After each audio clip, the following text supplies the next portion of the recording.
Saudara-saudara yang terkasih dalam Tuhan Yesus, salam damai dan selamat mendengarkan firman Tuhan pada hari ini. Kita bersyukur karena diberikan peluang untuk sama-sama merenungkan firman Tuhan. Judul renungan adalah Tuhan memberi yang terbaik. Dan ayat renungan kita di dalam Yesaya 55 ayat 8, sebab rencanganku bukanlah rancanganmu, dan jalanmu bukanlah jalanku. Demikianlah firman Tuhan. Manusia seringkali hanya mahu mengikuti keinginan hatinya dan jalan-jalannya sendiri, tanpa bertanya kepada Tuhan apa yang terbaik buat dirinya. Dalam upaya untuk menyatakan sesuatu yang tidak dapat diungkapkannya, seorang usahawan Kristen menuliskan motonya di meja kerja seperti ini. Betapa besarnya Allah yang kita perlukan, betapa jauh lebih besarnya Allah kita daripada keperluan kita yang terbesar. Inilah yang dituliskan oleh usahawan di atas mejanya. Seorang yang bernama John Wesley menangkap kebenaran yang sama dengan cara yang berbeza.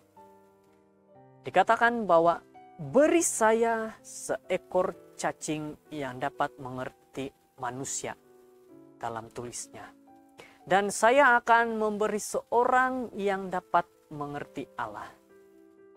Dan dalam Mazmur 145 ayat 3, Daud berkata tentang Allah, kebesarannya itu tidak terduga.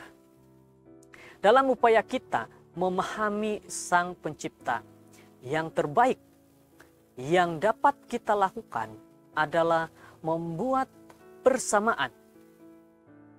Dia seperti gembala yang setia, raja yang bijaksana dan adil, Bapa yang penuh kasih, sahabat yang dapat dipercaya.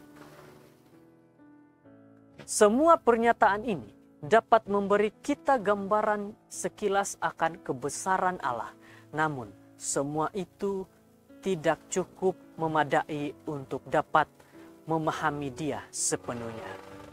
Saudara-saudara yang terkasih di dalam Yesus Kristus, itulah sebabnya sangat sukar untuk dapat memahami bagaimana kita dapat mengenal akan Sang Pencipta ini. Namun, justru itulah amanat dalam firman Tuhan yang amat mengagumkan. Tuhan kita yang tidak terbatas telah menyatakan dirinya kepada kita, kepada manusia melalui Yesus Kristus yang menjadi manusia. Saudaraku yang terkasih dalam Tuhan Yesus, melalui firman Tuhan ini, kita dapat membaca dengan penuh ucapan syukur. Melalui firman Tuhan, kita dapat membaca dan mengucap syukur kepada Tuhan.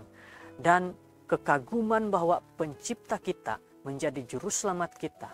Di mana Yesus berkata, barang siapa telah melihat aku, ia telah melihat Bapa. Dalam Yohanes 14 ayat 9. Jika kita memandang kepada Yesus dan mendengar apa yang Dia katakan, kita dapat mengenal apa yang tidak dapat dikenal.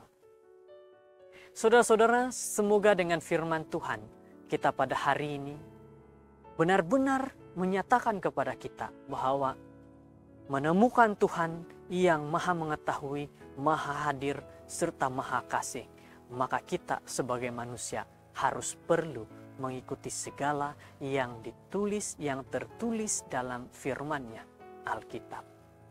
Semoga kita dengan firman Tuhan kita mengenal, mengetahui akan juru selamat kita. Jika kamu, saudara-saudara mencari Allah, saudara akan menemukannya hanya dalam Yesus. Terima kasih dengan renungan kita hari ini. Tuhan memberkati dan Tuhan menyertai kita. Shalom.